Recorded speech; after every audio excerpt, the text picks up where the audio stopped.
حضرت مالک بن دینار رضی اللہ تعالیٰ عنہ، ان کی ہمسائیگی میں ایک یہودی رہتا تھا جو آپ کو تکلیف اور اذیت پہنچانے کی غرض سے پرنالے میں سے گندگی اور غلاظت آپ کے ہاں گراتا، لیکن آپ نے کبھی اس سے شکایت نہیں کی تھی۔ آپ اوپر پانی بہا کے اوپر سے جھاڑو دے دیتے۔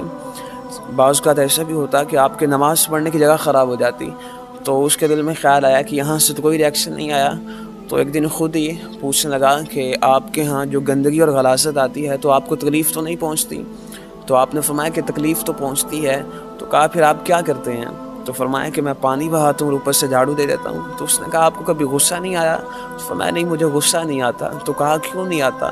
کہا اس وجہ سے آپ نے قرآن کی آیت پڑھی، فرمایا کہ والقاسمین الغیظ والعافین عن الناس، فرمایا جو غصے کو پینے والے ہیں، جو لوگوں کو معاف کرنے والے ہیں، واللہ یحب المحسنین، کہا ایسے لوگوں سے میرا اللہ محبت کرتا ہے۔ تو وہ حیران ہو گیا۔ اس نے کہا آپ کا اتنا خوبصورت دین ہے کہ جہاں غیر مسلموں کے ساتھ بھی حسن سلوک کا حکم دیا گیا ہے۔ تو اس نے کہا حضرت یہ غلاظت بعد میں ختم کیجیے گا، پہلے مجھے کلمہ پڑھائیے اور میرے دل میں سے کفر کی غلاظت ختم کیجیے۔ تو ہمارے بزرگان دین کا تو یہ طریقہ تھا کہ وہ غیر مسلموں کے ساتھ بھی جو ہے وہ اچھا برتاؤ کرتے تھے۔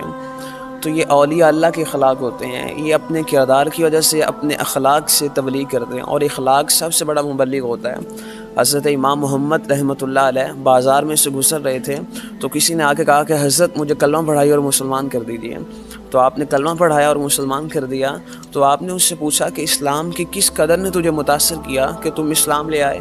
تو اس نے کہا حضرت آپ جب بازار میں سے گزرتے تھے تو میں دیکھتا تھا کہ آپ کی نگاہیں جھکی ہوتی تھیں، تو میرے دل میں خیال آیا یار چھوٹا محمد اتنی حیا والا ہے تو بڑا محمد کتنی حیا والا ہوگا۔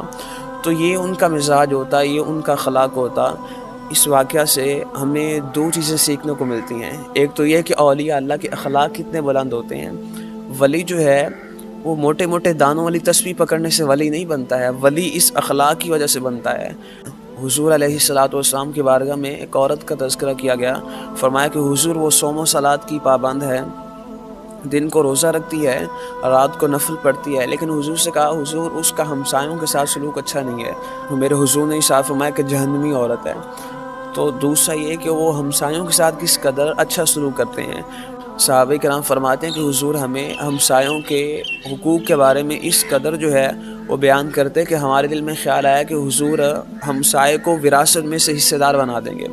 اور میرے حضور علیہ السلام خود ارشاد فرماتے ہیں، حضور ارشاد فرماتے ہیں کہ واللہ لا یؤمن، واللہ لا یؤمن، خدا کی قسم وہ شخص مومن نہیں۔ حضور نے 3 مرتبہ ارشاد فرمایا۔ تو صحابہ نے حضور سے پوچھا قیل من یا رسول اللہ، کہا حضور کون مومن نہیں؟